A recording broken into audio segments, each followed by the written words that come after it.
جذبہ اخلاص بڑی قیمتی چیز ہے، بہت قیمتی سرمایہ ہے۔ اللہ تعالی ہمیں اخلاص سے نوازے۔ اول تو یہ ہے کہ اخلاص اپنے اندر ہو، اس کا استظہار بھی چاہیے۔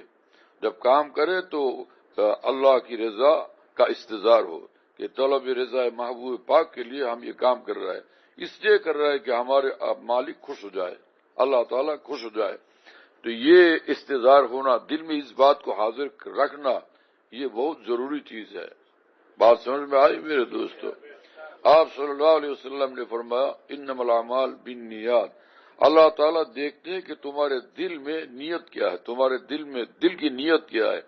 اگر نیت ان کی ذات ہے تو اللہ تعالیٰ خوش ہو جاتے ہیں۔ فمن کانت ہجرتہ الی اللہ ورسولہ فہجرتہ الی اللہ ورسولہ، اگر کوئی بھی عمل ہو، ہجرت ہو، نماز ہو، ذکر ہو، تلاوت ہو، روزے ہو، حج ہو، عمرہ ہو، کوئی عمل ہو، اگر نیت اس بات کی ہے کہ اللہ خوش ہو جائے، اللہ اس کو ضرور مل جائے گا۔ ہمارے حضرت حکیم الامت مجدد الملت مولانا شاہ صف علی تھانوی رحمہ اللہ فرماتے ہیں، میں خدا کی قسم کے ساتھ کہتا ہوں کہ جس نے اللہ کو چاہا، اللہ اس کو ضرور مل گیا، لیکن تم نے اللہ کو چاہا نہیں، اس لیے اللہ تمہیں نہیں ملے، ہے نا؟ آہ منگر اثر داشتے یار بکو ہم گزر داشتے، اگر میرے دل میں اللہ کے لیے بے چینی ہوتی، بے قراری ہوتی، تو اللہ خوش ہوتے اور اللہ ہمیں ضرور مل جاتے۔